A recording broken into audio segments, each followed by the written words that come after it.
And before we do, I just want to show some love for SevanKelee for being such a fabulous host. Thank you, Sevan. The Q&A portion of this event is kind of new, so I'm curious if anybody has a question now. I love you, Sevan. If you have a question, raise your hand and we'll come around to you. Yes. I have a mic from the other side. Okay, hello. Everyone was so great. My name's Briana too, so hello. I was just asking, super unserious but also serious, what's everyone's sun sign? Slash, if you know the rest, if you know your sun, moon, and rising, I would love to know. It was so important to me. Okay. Do I? Oh yeah. Here we can. You want to go first? I'll go first. I know that whole thing. I'm an Aries Sun, Cancer Moon, Taurus Rising, Aries Mercury, Gemini Mars, Taurus Venus. Okay. Look, we're demasking. Okay. So Pisces Sun, Gemini Moon, and Rising. I won't go into the rest for y'all, but yeah, there's a lot of Gemini water situation. Gemini Sun, Aries Moon, Cancer Rising. Leo Sun, Cancer Moon, Aries Rising.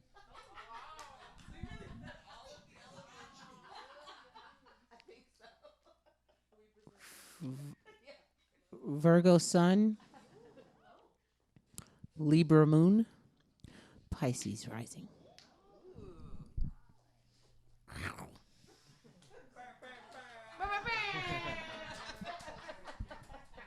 Got another mic. Should be on. Another question, you guys? Y'all can ask too. Oh, sorry. My first question is I didn't really read your bio. So, do you too have an MFA? No. Okay. My master's degree is in education, equity, and social justice, emphasis from San Francisco State. Okay. See, that's why we asked. I don't need no. You Okay, keep I'll that. keep You it. keep I'll that. hold You on keep to that. that. Okay. Okay. So then. Mm-hmm.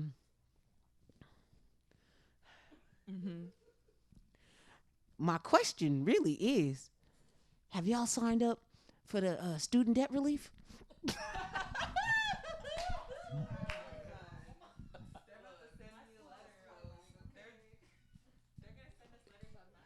You heard? Huh?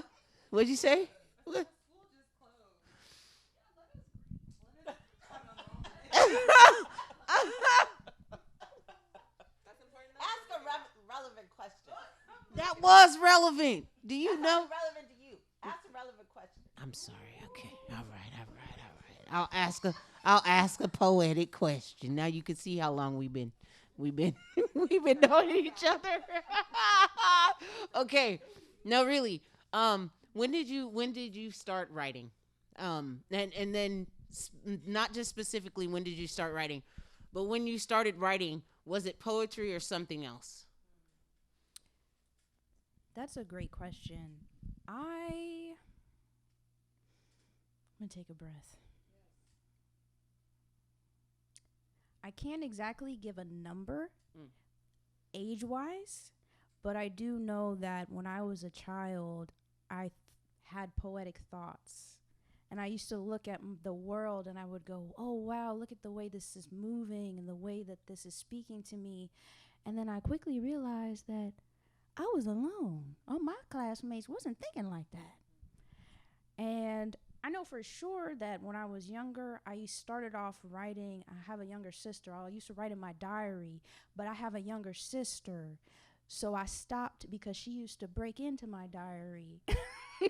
So then I started writing in my head. So that's pretty much my poetic process. I didn't really realize it fully. It just came to me. I was an adult and I was like, I'm kind of a poet, aren't I? And then I just went on. So I've been writing my whole life, short stories, that's just the language that the world came to me in. And really just focusing on prose till like 2018 when I started going to like different open mics, and I was like, oh, people do this. Like, I was like, okay, but I was like, I'm never getting up there. Like, salute to y'all. And then I just found myself more and more wanting to share. And then, like Sarai was saying, like in the pandemic and quarantine, being in the Patrice Lumumba writing group for me was like breathing.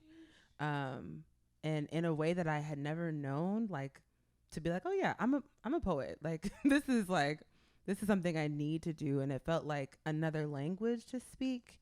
So although I was at Mills for prose, and young adult fantasy writing, I've also just been writing poetry just as like my spirit calls. I wrote my first poem when I was 8 and was writing poetry pretty much from then. I grew up in Atlanta for a part of my life, raised by revolutionaries, so there was always blackness in my house. And so my first poets were actually Lucille Clifton and Nikki Giovanni. I modeled myself after Nikki for like quite a few years. And then I moved to Philly, and I actually have that diary story. Started writing a diary because I hated it, and I hated all of them. I was 15. I hated everything. And my cousin got my diary from under my mattress and read it to my grandparents. And I wrote some pretty shitty things because I was mad. And so then I really started expressing myself through poetry because they didn't know what the hell I was saying. So I just got hell of abstract with the metaphors. And I would like test them and like leave my notebook on the coffee table. They didn't know what the hell I was saying. I was talking all sorts of shit. I never really meant to be a writer, though. I was always a performer. I wrote for myself. So I never showed anybody, or like, it wasn't until after doing a bunch of other stuff that like I decided that I was a writer.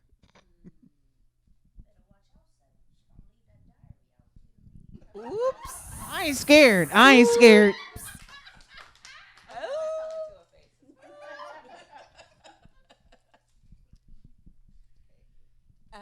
In high school, I definitely remember reading like Francisca Leah Block and like Jeanette Winterson and like random like super wordy like erotica.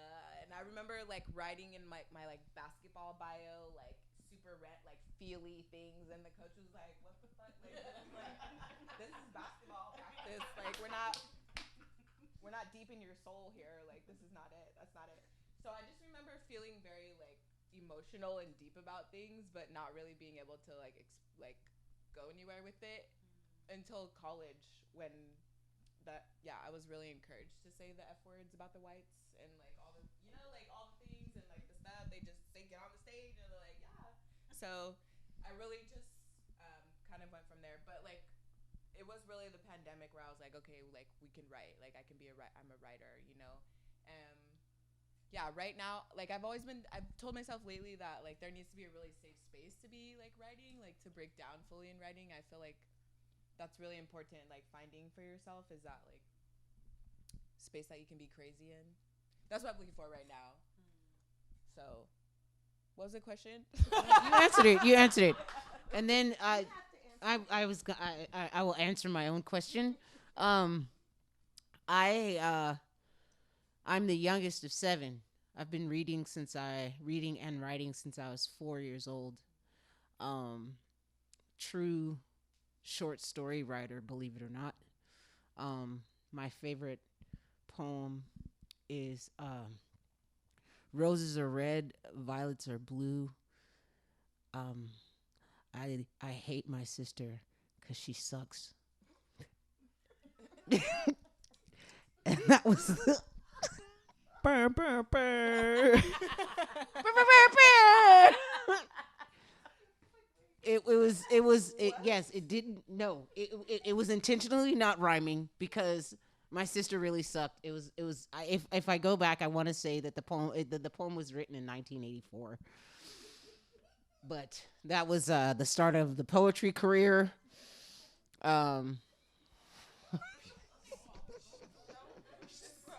Go off then, little bro.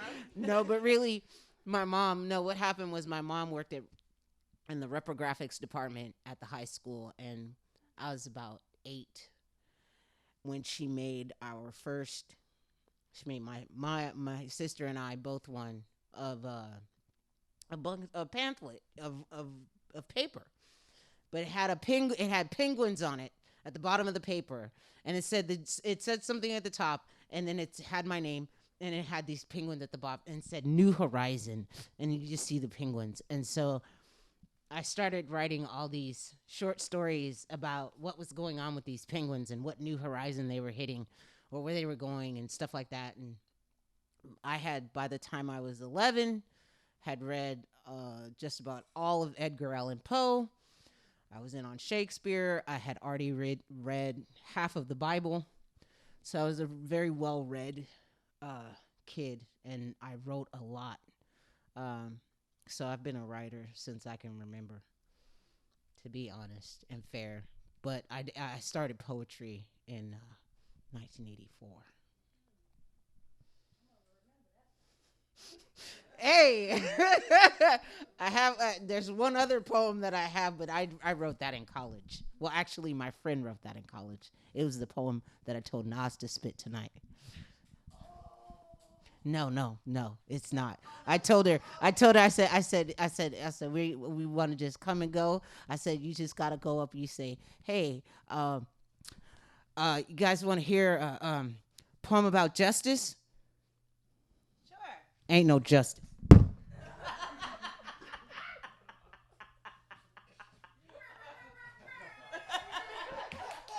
Pew pew pew. Does anybody else have a question for the ladies of the night? Did you call us ladies of the night? You're recording this, right? Like, this is being recorded, right? Okay. We need to put this on. But I didn't.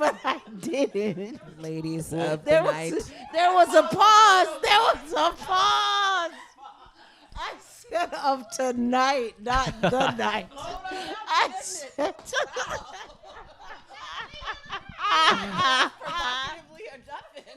There's no pasta puttanesca. Like, nobody has red fingernails. Nothing. Like, Nothing. We don't have them shoes. What are you talking about? We'll run the tape back later and see what was said. I have a question if nobody else does, but if somebody wants to break in, it's really just I know each of you is up to a lot. You're doing a lot, and I'd love it if you wanted to just speak about one project that you're involved in that you're excited about. No pressure, of course. I'm a substitute teacher. Okay, no pros. I work in Humboldt County. I'm an on-site sub, and so that's like a project I'm working on. Just really trying to, be really great because substitutes is hard work. But also with the People's Kitchen Collective here in the Bay Area, we're working on this multi-year project involving Octavia Butler and the Parable of the Sower and Parable of the Talents.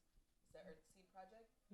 So if anybody is going to be around in town, like Saturdays, Life is Living. Yep. We're definitely going to be there. So you'll be able to come check it. Well, not the entire project, but some little snippets about it and to hear more about it. But yeah, I'm super excited. Tommy is part of that project as well. Whoop whoop! Shout out! yes. TKC in the house.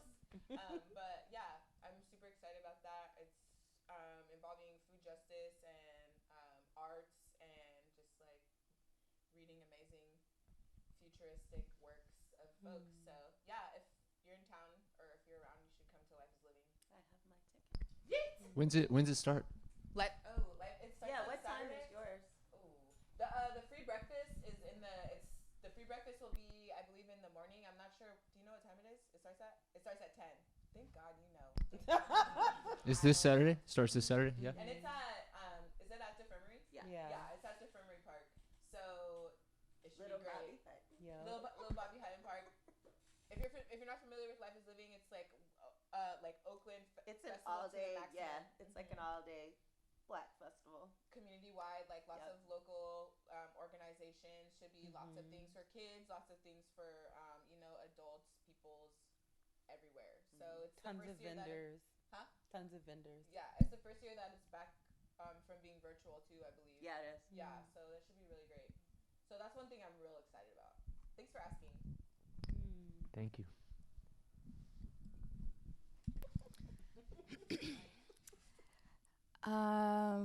One, I'd like to say that I am helping some of my friends right now with their manuscripts. So I have 3 friends that I'm looking over their manuscripts. I know one is a poetry manuscript. The other is a fiction manuscript, which is kind of out of my wheelhouse, but he asked me to be a reader, so I said sure.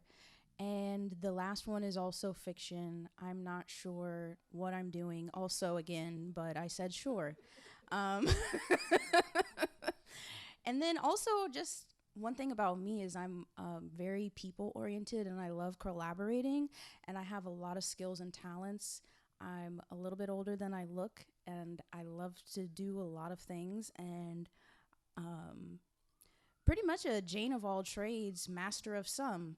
And I would love just if you're interested, if you have a project you're really overjoyed about or you just like my energy and you want to collaborate with me, feel free to just hit me up after the show. Or if you're watching this online, feel free to just hit me up and we can see what happens. See if our skills and talents and expertise align and we can make something beautiful that doesn't exist.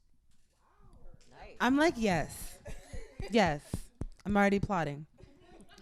Yeah, I really am. Like, so the thing I'm excited about is Litquake. Litquake it was back last year, but they're doing the crawl this year, which I think is going to be cool too.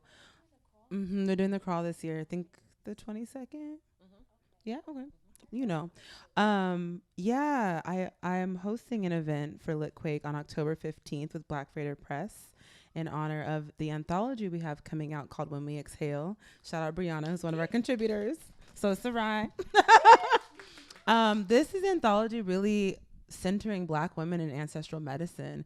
And so I'm excited to, one, be sharing from that space. We also are going to have a drummer with us, Dimebag Dizzy, and they're coming through with the bomba.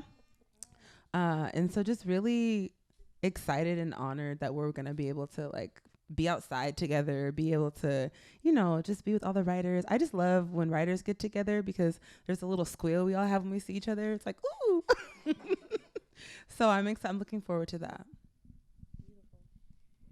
I am way too busy, but You could say more than one thing. public facing things. I host a Nomadic Press virtual open mic every Friday. If you're a writer or you're interested in reading, it's every Friday at 6 online, and you can find it on Facebook. And I don't like open mics either, so you'll really like this one. But you're there every week. I know, because it's a good one. It's a good open mic. No, it is. It's a really good open mic. It's an author's open mic, and so the poetry is good. You don't.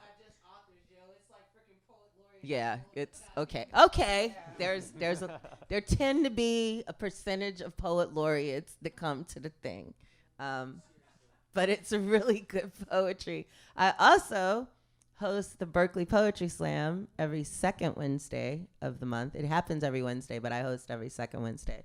So if you're interested in seeing some entertaining, not so good poetry, you come to that.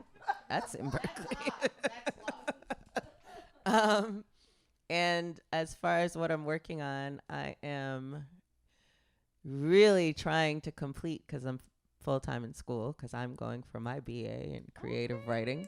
But also, I'm trying to finish up this writing sample, because I'm applying for the Stegner this week. For the what? The Stegner Writing Fellowship. I don't know what that is, but congratulations. And I'm working on a memoir. So there you go. Not too many things, just a few Memoir. things. Come through. I got commentary. Oh, and I want to send something to we'll talk. Black Freighter Press, we'll talk. Oh, and I'm doing Chit Chat with Alie. Oh yeah, Nas is gonna be on my podcast. Yep, it's coming up. Cross-referencing. Mhm. And you're Lit Quick too, yeah. I'm doing. I'm actually curating an event for Lit Quake on the 16th at Yerba Buena, and I'm performing for Lit Crawl on the 22nd. Wait, where are you performing for the Lit Crawl? I'm doing Happy Endings, which is a storytelling show. Ooh. Nice. Um, Is it going to be at the Makeout or is it's in the Mission? Yeah. I don't know. Yeah. There's Damn it. plenty of time between now and the 22nd. I know. I don't know where we're going, but we'll be there. There's too many things. There's a lot of things. I'll be featuring on the 16th. That's what I was in. Yes. She will be at the show I'm curating for Lit Quick on the 16th. And if that time I'll bring my ukulele. I also wanted to say one thing I forgot, that I also curate a poetry reading series in Oakland called Studio One, and I just have to say you all have an open invite for me. I definitely will be reaching out to all of y'all for sure. We're on hiatus right now. I was given the reins, I think in 2019, perhaps late 2019, and it's just been a slow process. So I'm hoping to possibly start up spring 2023. I would love to have this beautiful lineup possibly again, maybe on the same night. If not, would love to make it happen. So that's also my invitation to you all. Amazing. I forgot that you are curating Studio One now. I've been going there for forever. That's really exciting. Oh yeah, can't wait to have you back. Yes. Oh, y'all, so much love to each of you. Thank you all for being here, and thank you for sharing your work with us tonight. The next show is January 2nd, and it's going to be curated by these incredible authors. And I'm excited to see who you guys tap and what they bring into the space. Thank you all. And what? Don't forget the survey. I love you guys. Yep, Please do just the just survey, come y'all. hang out at all my events. Do the survey, buy a book. Yeah, Bookstores are that's it. important. We are surrounded Buy by a books book. right now. Yeah, yeah. It's buy true. a book. It's Get true. all the books. All of the books are for sale. They all can be purchased this evening.